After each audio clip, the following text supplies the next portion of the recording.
Welcome to Could Be Pretty Cool News, the podcast where we dive into the exciting world of creative entrepreneurship. I'm your host, Kacie, and together we'll embark on a journey to explore this dynamic ecosystem from multiple angles, including academia, research and data, community building, and compelling personal narratives from creative entrepreneurs themselves. Get ready to be inspired, informed, and empowered as we uncover the stories and strategies behind building successful creative ventures. It's time to discover why the world of creative entrepreneurship could be pretty cool. In a landscape where distribution models shift overnight, where platforms rise and fall, and where audience expectations constantly evolve, today's creative entrepreneurs must be more adaptable than ever. Our episode today examines how creativity thrives through transformation, featuring two distinct perspectives on adapting to an evolving landscape. We'll hear from Dani Dufresne, CEO and executive producer of The Auxiliary Co., who's reshaping how creative production happens in the advertising world. Then we'll shift to a more personal reflection on the stark contrast between nonprofit arts organizations and commercial entertainment ventures in Georgia's creative ecosystem. Both conversations highlight something essential about creative work today: the delicate balance between adaptation and authenticity, between embracing change and maintaining core values. Let's begin with my conversation with Dani, who's pioneered a fractional approach to creative production that's allowing agencies to remain nimble in rapidly changing times. So, first question, you could just introduce yourself and feel free to name all the titles or all the things. Hi, I am Dani Dufresne, CEO and executive producer of the Auxiliary Co. or OXCO. Great.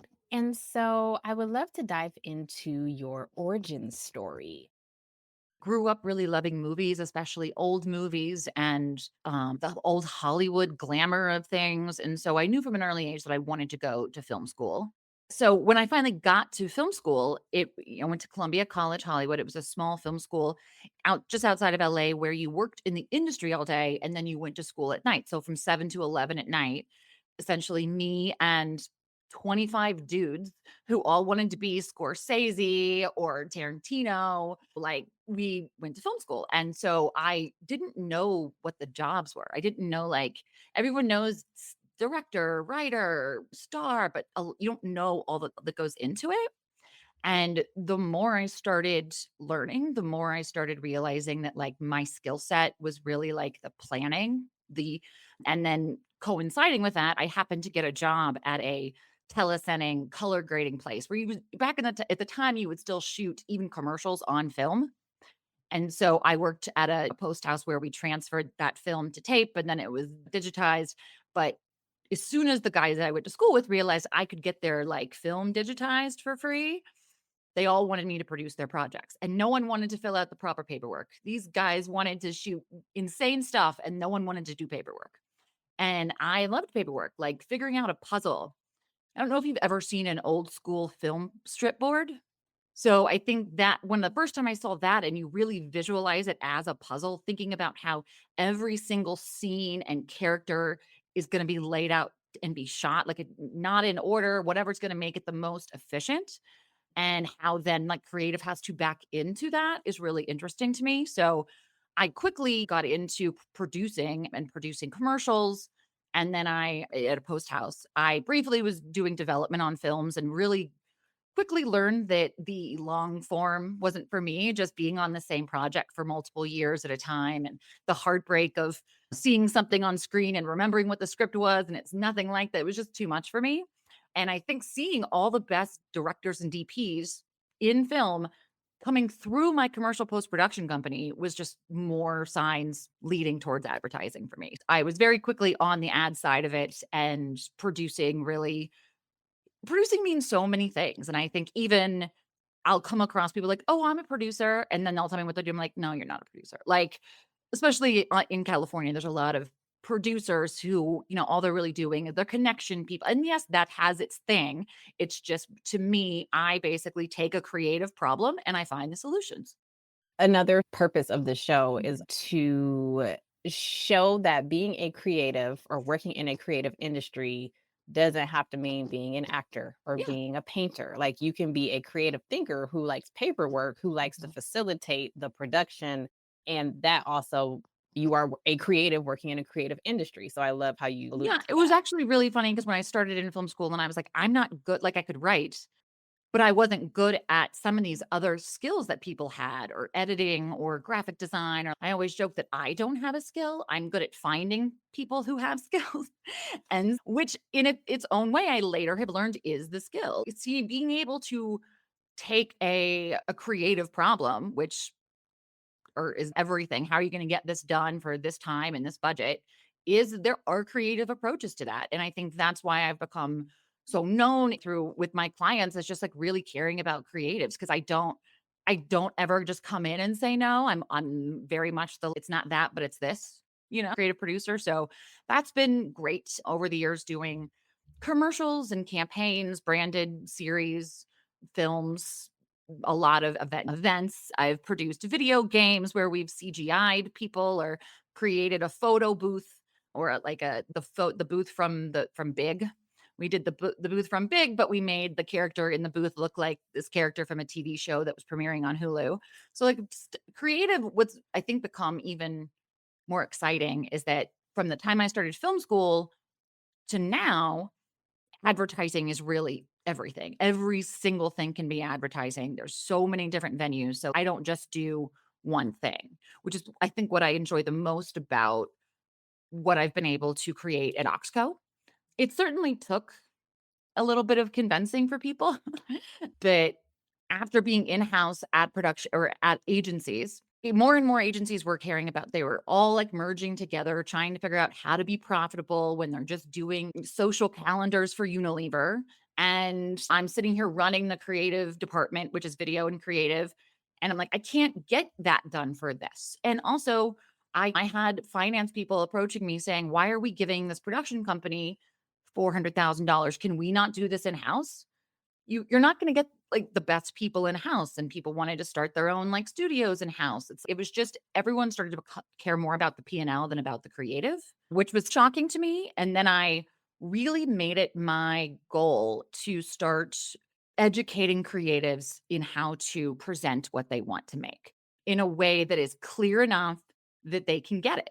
So I worked really closely with my creative teams at several of my agencies, just really putting together they were used to their bosses were used to the creative team or the production team putting the deck together, right? The director will do it.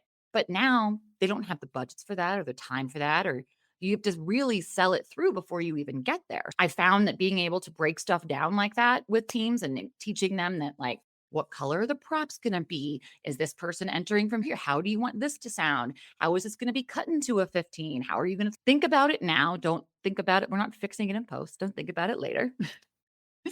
And I became known as the fixer in a lot of ways between that and anyone that had ever really worked with me as they went on to other places just knew that if they had a problem, they would call me. Do you have an editor that can do this? Do you have a photographer who specializes in this? I have a photo shoot. I need in LA in 2 days. Can you do it? And I'm of course I can. I love doing that stuff. So I quickly realized that I needed to step back from being in-house at an agency to be able to do that stuff because it felt like I was running my own agency within the agency, and people were trying to go around other people to only work with me. It just was getting messy, and honestly, I wasn't getting paid what I should have been paid, to be completely honest, and for how the hours I was working, we've all been there in-house at an agency, and you're waiting on an edit to deliver for this was MTV Music Awards, and I like for 3 days, I remember I couldn't even shower because I was getting emails every 10 seconds. I remember the laptop being set up outside of my shower, and I was like, "There has to be something better than this. This is not allowing people to do things harder instead of smarter when you feel like you have no say in it in-house. Just was I had to walk away from that.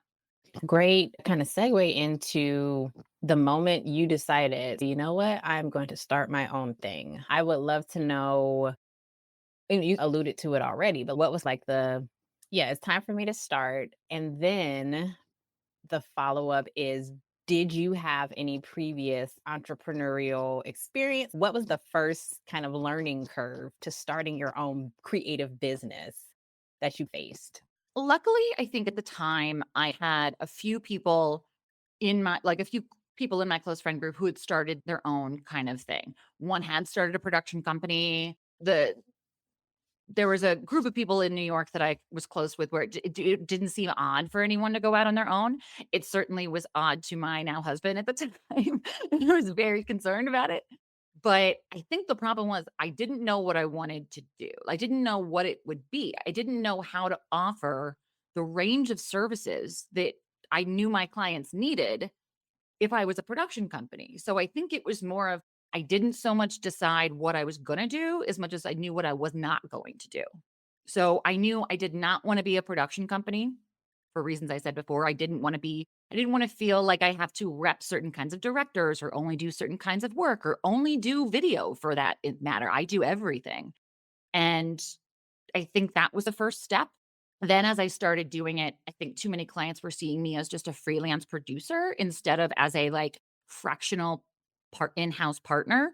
So they were very used to this old model of I'm going to pay you X a day to sit here and do whatever we need. Maybe I need 20% of your time most of the time. Sometimes maybe it's 40. They don't integrate you with their teams. You're basically just bored and not remotely working like to the point that you're helping the creative. You're just really more of a copy paster at that point. And then you look at what it's good money, but you look at what they're wasting and it's just like, why? I'd rather be doing more than sitting in a room by myself for 6 weeks because you don't want to have to deal with post production. So I knew I started the company, but it was more of I don't know what this is. I'm going to be very vague. I think there is a lot of through line with a lot of guests of I did the path you're supposed to do. I went to art school. I got my job in creative field with an organization, but then I was like, I need to start something, but I didn't exactly know it, but I just did it anyway. I think people connect to that, which is really good. Yeah. And from that, I very quickly started even just meeting with and consulting with people on the production company side who were like, why aren't we booking jobs? Why aren't like giving them advice, consulting people on the design and creative side who were like, why am I stuck in this job? And I'm like, because agencies aren't built for you. Agencies don't have a career path for you. You should do this.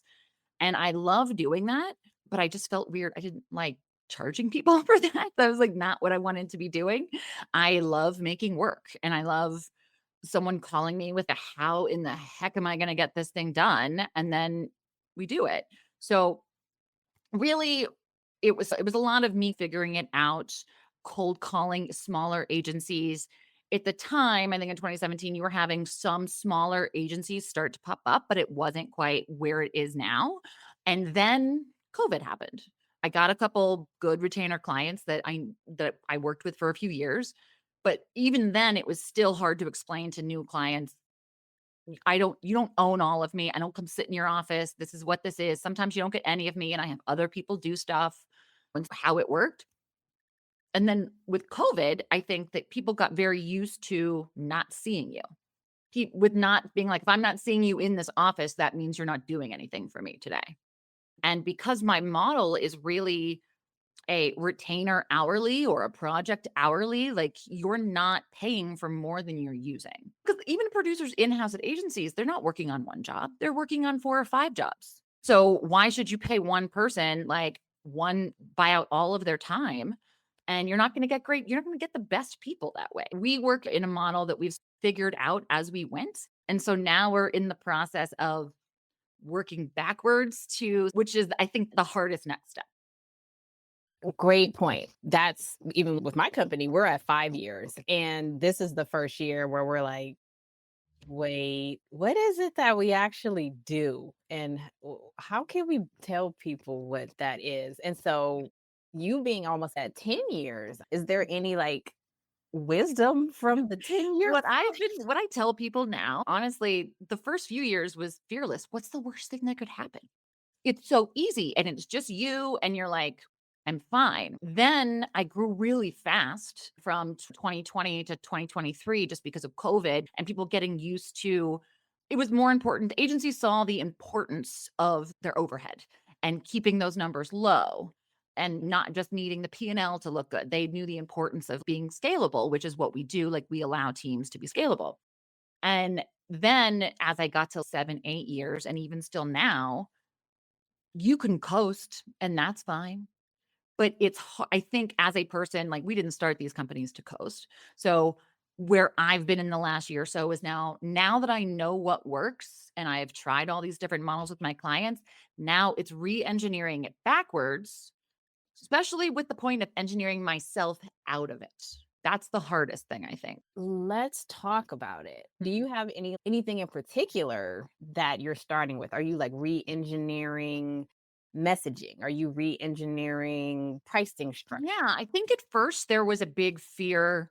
For years, we didn't have a reel. We didn't really have much of a website. We had it was like very plain because I didn't know what we were, right? Then, as we knew what we were going to be, I put a bunch of stuff out there on the website, but then it was like saying I was still throwing spaghetti at the wall of not wanting to leave any work on the table. And then now I've done like more of a branding into what the model is. I think what's also been helpful for me is that the term fractional is a thing now, whereas when I started, that didn't mean anything. There were no fractional CMOs or CFOs, like, and I'm a fractional executive producer, and my team are fractional agency producers. So we redid all of our messaging last year. I'm still always tweaking it a little bit, but there was for the first 5 to 6 years, we didn't even have a reel because our work isn't our work. Our work is it's not like a director or an editor where what you're seeing, like I did. Or there's also the level of, as far as those brands are concerned, the Oxco doesn't even exist. We are whatever agency we're working with. I don't ever want to get in the way of making my agency feeling uncomfortable because like we're putting our work out as ours. So then we actually crafted that as our new like policy or really as our biggest communication. This is not our work. So that opens up our reel and you see all the different kinds of things that we've done, but it's not ours. We do your work. We get your vision made. So that has been helpful along with being able to use the term fractional. But then there's also just the like operations standpoint of it and knowing that when you first start, a lot of clients are going to be used to it just being you or to having you. And now, almost 10 years later, I have 2 kids. I have a team that works for me, but I have clients that think that I should be doing everything on their projects. And it's just it doesn't you want to because you never want to say no and you love your clients, but then you can't take on more clients or you can't there's other stuff you can't do.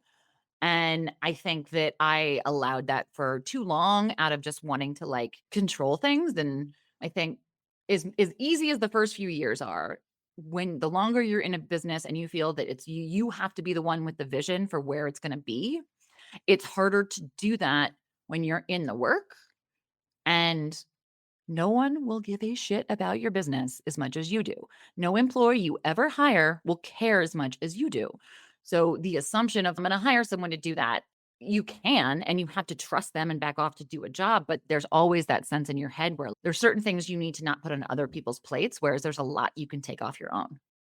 You're striking several chords here, which is great. And I'm really fascinated by this concept of fractional executive producer because just with the nature of what's going on in several adjacent industries within film, within ads, within digital, within podcasts, like people are still want to do stuff. People are being very cautious with Mhm. the budgets and the overhead, like you said. So and I haven't even thought in terms of like fractional, like production coordinator or fractional executive producer. Is this an area that you have seen developing, or are you all like the thought leaders in this type of collaboration? When I first started the company, I was like, there's gotta be people doing this. There has to be like fractional. I don't remember the term I was using at the time because no one was using that one, but scalable executive producers, I think what I was saying. But there was like mainly there were companies like Hogarth and companies that are more so like cost consultants that it's basically you don't we'll pay for everything up front, but we have to scrutinize every line of the budget. It's not creatives, it's not people that are involved early enough the way that like in-house agencies need. And so I the amount of times that I have been brought a project that has gone through all of these levels of an agency and or a brand, and for some reason they think they can do that for a $2, it shocks me, right? Or that no one has tested concepts. And so I wanted to make it easier for creative teams to feel like they could bring in an expert earlier in execution, whatever kind of project it is, video, photo, art design, illustrate, like whatever it is, having an understanding of what kind of approaches are open to them within that budget. Or sometimes it's just knowing that, yes, you can do that. Or I used to say ox out of the box because we were very all about thinking outside the box and not, ever taking one approach to anything, which is what I mean, the biggest thing that we do or that I am very strict about, every single time we get a brief from a client on a new project, I start at 1. I'm not thinking about how can I make it easier and who can I shoot this? I'm going back and I'm finding the exact good right partners through my Rolodex, through looking at new people, because the way that we're producing stuff every day is changing so much. And the older agencies move so slow they can't keep up with it. And at the same time, they're getting less and less to spend, or they are being told that they have certain ways they have to do it. And like I think it just gets a little bit like it damages the great creative we're all trying to make. And so a lot of times that's why you're seeing now the last 5 years especially these smaller agencies that are really coming up and challenging the status quo, and they're really taking a huge bite out of the market from these bigger MDCs and VMLs of the world because they can do the same thing, if not better, for about 40% less. They're not afraid to pitch big ideas. They're not afraid to they're not afraid to fail because they are built in a scalable way that can support it. I think just as a great wrapping up point and thinking about just again how much things are changing in production, even with language now. We are a podcast production company. We provide production services for other organizations. But now when you say podcast to some people, they're like, oh, like YouTube. And so now do we start trying to do YouTube stuff just to, like you said, not leave jobs on the table potentially? And I would love for you, like, for Yes is all the the answer to my question. You should start doing YouTube. thank you for that. Everyone's it's Only because I inevitable. do a lot of work for YouTube, and That's where it's happening. it's worth at least getting to know how to do it, and then in the next year to 3 where they are forced to disconnect from Google or Google has to sell YouTube, and then there's gonna be more YouTube competitors, it's all gonna be the same technology, so just knowing how to do it, and anything you can do to compete with influencers and getting content and having content in multiple ways is good. That actually was gonna be the bulk of my question. Mhm. Yeah, like the way things are changing, platforms are changing, people aren't watching TV as much. You mentioned that you've done experiential things and all sorts of things. Yeah, what you just gave me some great advice. What advice for other creative entrepreneurs who are just trying to navigate the day to day, trying to keep up with the new things, as you mentioned, families and wellness and having to balance all the things, like, what advice or even just words of, "This is what it is."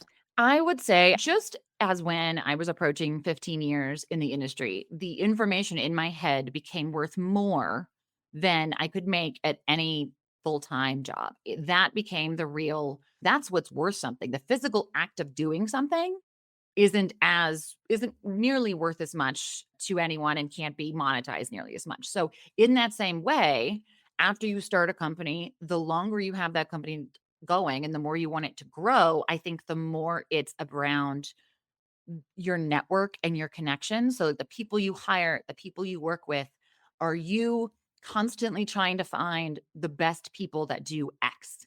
Are you trying to find like-minded illustrators or other people you can add to your team that allow you to elevate yourself to where you're not physically doing it, but the quality of work is getting, better and better. You're not getting stagnant because you're not keeping up with the updated creative changes of things.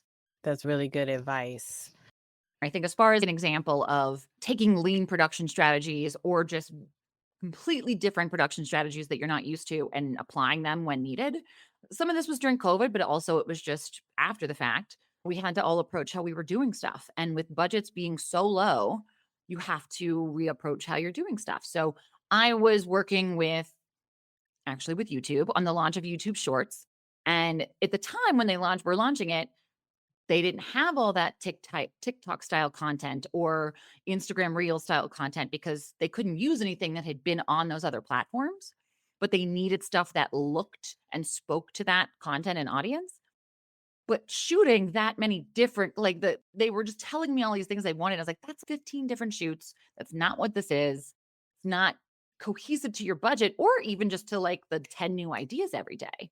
So I came up with the idea to take a step back and use a casting method that we had used during COVID, where we were actually, instead of sending out a casting brief, it was really like sending out a UGC ask brief within a casting network. Every weekend, I would send 5 different things that we wanted to pull content for from I need people finger walking with their hands dressed in costume to this Doja Cat song, or I need people dancing to this or doing this. And then I was just getting the most amazing content back. And then we would decide what we wanted, what edited together, and then we were paying those people. And it was like, no one had ever, they hadn't thought about it. They were like, you have to shoot this.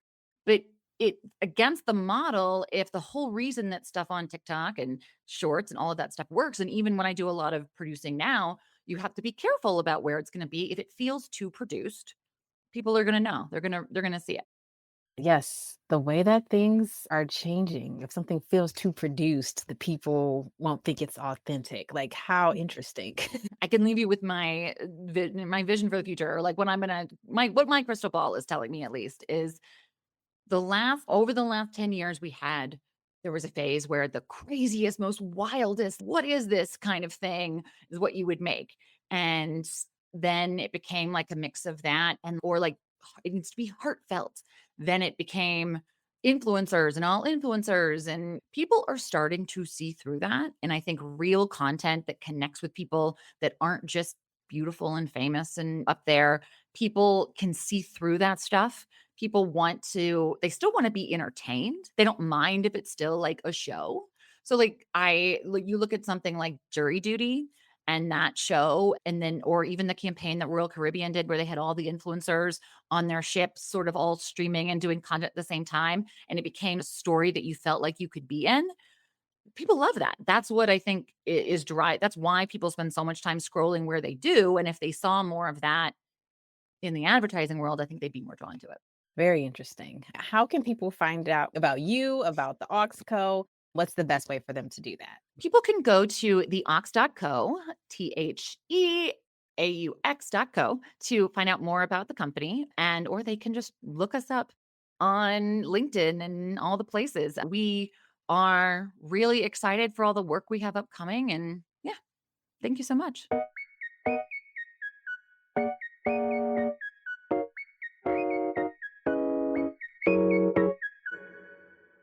As we've just heard from Dani, creative industries are constantly evolving, requiring new models and approaches to stay relevant and sustainable. Her insights about the value of flexibility and authentic content really resonated with me, especially in light of recent events affecting Georgia's arts ecosystem. In fact, the timing of my conversation with Dani coincides with some significant developments in our local creative landscape that I've been reflecting on deeply. In the past few weeks, in Georgia, we've witnessed a stark contrast between struggling nonprofit arts organizations and expanding commercial entertainment ventures. I'd like to share some thoughts about this divide, what it means for our creative community, and how these seemingly separate worlds might better support each other through these challenging transitions. Here's my perspective on Atlanta's tale of two creative sectors. Picture this, May 2nd, 2025. More than 25 Georgia arts organizations received emails from the National Endowment for the Arts, informing them that their previously approved grants, totaling over $500,000, were being withdrawn or terminated. Atlanta's Horizon Theater had already purchased plane tickets and secured lodging for visiting participants in their Young Playwright series. True Colors Theater Company had their funding for a new bilingual play rescinded. These nonprofits, alongside many others, were suddenly facing significant budget gaps with projects already in motion.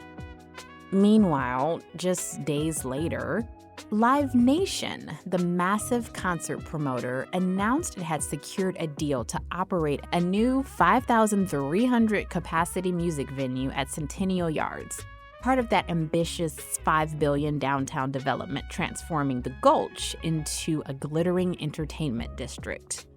The venue joins other major developments at the site, including an immersive sports venue, a hotel, and luxury apartments, all moving forward with confidence and substantial financial backing. Two announcements within days of each other. Two radically different realities for Atlanta's cultural landscape. Today, I'd like to explore this tale of two sectors, the struggles of nonprofit arts organizations and the expansion of for-profit entertainment venues. What does this divide mean for Atlanta's cultural identity? And how might these two worlds better support each other? What can we learn about creating a more balanced and vibrant creative ecosystem that serves all Atlantans? Let's first take a closer look at what's happening with our nonprofit arts organizations, which face an increasingly precarious funding environment. The NEA grant cuts are just the latest blow to a sector already struggling with post-pandemic audience recovery and dwindling support. According to a recent survey by Arts Capital Atlanta, roughly 40% of arts organizations that responded said they had zero operating reserves. Zero. That means almost half of our local arts groups are operating with no financial safety net whatsoever. And Georgia isn't exactly known for robust arts funding. According to data in the Atlanta Cultural Assessment Report, Georgia ranks 50th in the nation for state arts funding. That puts us at the very bottom nationwide when it comes to public support for arts and culture, highlighting a systemic underinvestment in the nonprofit creative sector. In a recent interview with Axios Atlanta, Lauren Henninghausen, a facilitator for Arts Capital Atlanta, put it bluntly. At the very least, we will see projects, exhibits, or performances canceled. But I expect we will see layoffs and potentially closures this year, with everything compounding. The irony is that these organizations, the theaters, museums, dance companies, and community arts programs, generate tremendous economic and social value for our region. But beyond the revenue, these organizations serve crucial community functions that commercial ventures typically don't. They preserve local heritage, provide arts education, incubate new talent, and serve as gathering spaces where diverse community members connect across differences. They make art accessible to people regardless of income level through free programming, subsidized ticketing, and outreach to underserved communities. So here's a question worth considering. If nonprofit arts organizations create so much value, both economic and social, why are they perpetually struggling for resources? And what might they learn from their for-profit counterparts about articulating that value proposition more effectively? Now, let's shift to the other side of Atlanta's creative economy, the for-profit entertainment and creative sectors, where the situation looks a little different. Georgia's film and television production industry spent a record-breaking $4.4 billion across the state in the fiscal year 2022 alone. Even with the disruptions of the industry strikes in 2023, the foundation remains solid.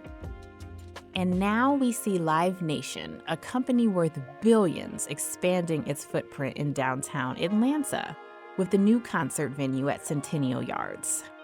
Jordan Zachary, president of Global Ventures at Live Nation, framed the company's investment as helping to, quote, write Atlanta's next chapter and strengthen the city's position as a cultural and economic powerhouse, end quote. Developers describe it as shaping a district that reflects the energy and spirit of Atlanta. These for-profit creative businesses operate from a different playbook than nonprofits. They attract private investment, secure bank loans, leverage tax incentives, and generate revenue through ticket sales, intellectual property, and global distribution networks. Their primary mission is commercial success, which shapes everything from programming choices to marketing strategies. The contrast is stark. While nonprofits scramble to replace lost NEA funding that may determine whether they can keep their doors open, for-profit entertainment venues are expanding with confidence, backed by significant capital investment. But here's what's interesting. Both sectors are essential to Atlanta's cultural identity. Both contribute to our quality of life, attract tourism, create jobs, and make Atlanta an appealing place to live and work. They're different sides of the same cultural coin.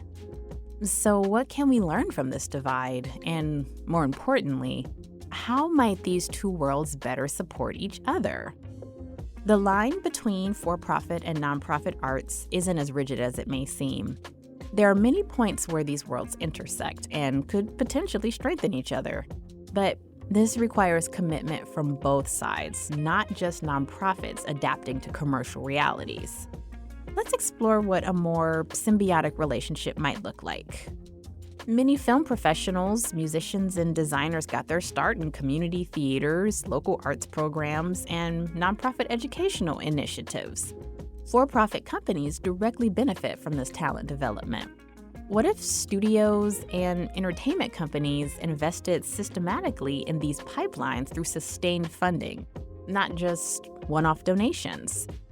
For-profit companies also receive substantial tax incentives. What if a percentage of these savings were directed towards local arts ecosystems through structured giving programs? Also, for-profit entertainment has powerful lobbying influence. What if they use some of that clout to advocate for increased public arts funding, recognizing that a healthy nonprofit sector enriches the entire creative ecosystem? For-profits have capital, infrastructure, and business acumen. Nonprofits have community connections, artistic innovation, and cultural authenticity. Together, they create a more resilient creative ecosystem than either could achieve alone. The question isn't just how can nonprofits become more sustainable, but rather, how can we create a cultural landscape where both commercial and mission-driven arts thrive together? This requires seeing beyond the false dichotomy of business versus art and recognizing the inherent interdependence of Atlanta's creative sectors. As we wrap up today's exploration of Atlanta's arts landscape, I'm left with more questions than answers, and I think that's exactly where we should be. Complex ecosystems require nuanced thinking. I wonder, though, what would a truly integrated creative economy look like in Atlanta? Not one where nonprofits struggle to mimic commercial models or where commercial entities ignore their responsibility to the broader cultural ecosystem, but one where both sectors recognize their mutual benefit. What if arts advocacy in Georgia became a unified force? What if we stopped thinking of arts funding as charity and started seeing it as an investment in a resource that makes our city more livable, more innovative, and more economically competitive? These questions are invitations to imagine a new relationship between commercial and nonprofit arts in Atlanta. Because ultimately, a thriving cultural landscape needs the innovative, community-focused work of nonprofits just as much as it needs the economic engine and mass appeal of commercial entertainment. As we've explored today through our conversation with Dani Dufresne and our examination of Georgia's creative ecosystem, adaptation is both necessary and challenging in today's rapidly evolving landscape. Whether it's rethinking production models in advertising or reimagining the relationship between nonprofit and commercial arts, the path forward requires both flexibility and vision. The creative professionals leading the way are those who can embrace change without compromising their core values, finding innovative approaches to sustainability while maintaining authentic connections with their audiences and communities. They recognize that in times of transition, collaboration often yields more resilient solutions than competition. I'd love to hear your thoughts. How do you experience the relationship between nonprofit and for-profit arts as a creator or audience member? What collaborations have you seen that successfully bridge this divide? What would you like to see more of in Atlanta's creative future?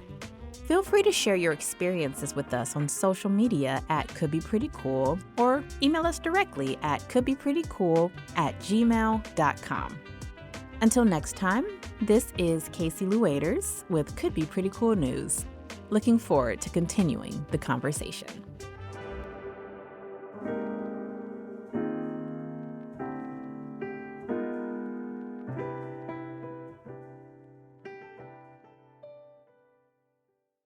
And that brings us to the end of today's episode. Until next time, we encourage you to continue nurturing your process. Farewell, and may all of your creative endeavors flourish. Could Be Pretty Cool News is a Could Be Pretty Cool original production. Created, hosted, and executive produced by Kacie Luaders.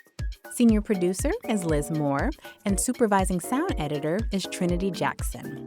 Our original theme music was composed by Camille Stennis and cover art design by AJ Johnson.